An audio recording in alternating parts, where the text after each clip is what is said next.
2015 අගෝස්තු 12 වෙනි දින රාත්‍රියේ චීනයේ ටියන්ජින් වරාය නගරයේ නූතන ඉතිහාසයේ බලවත්ම කාර්මික අනතුර සිදු වෙනවා. අනතුරුදායක රසායනික ද්‍රව්‍යයක් ගබඩා කර තිබූ ගබඩාවක් හදිසියෙම ගිනි ගන්නවා. මිනිත්තු කිහිපයක් ඇතුළත ඒක දැවැන්ත පිපුරුමක් බවට පරිවර්තනය වෙනවා.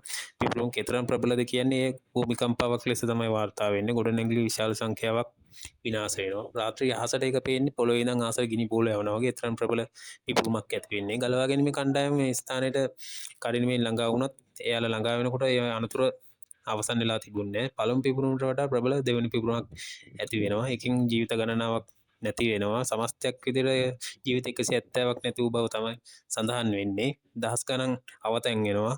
මුළු ප්‍රදේශයම නටමුන් බවට පත් වෙනවා. ටියන්ජින් පිපිරීම මගින් බරපතල ආරක්ෂක උල්ලංඝනයක් සිදු වී ඇති බව හෙළිදරව් වෙනවා. නේවාසික ප්‍රදේශවලට ඉතා ආසන්නව භයානක රසායනික ද්‍රව්‍ය විශාල ප්‍රමාණයක් ගබඩා කරලා තිබුණා බව සඳහන් වෙනවා. මෙම ඛේදවාචකය රට පුරා කෝපයක් ඇති කරනවා. චීනයට එහි කාර්මික ආරක්ෂක ප්‍රමිතීන් පවා සමාලෝචනය කිරීමට සිදු වෙනවා.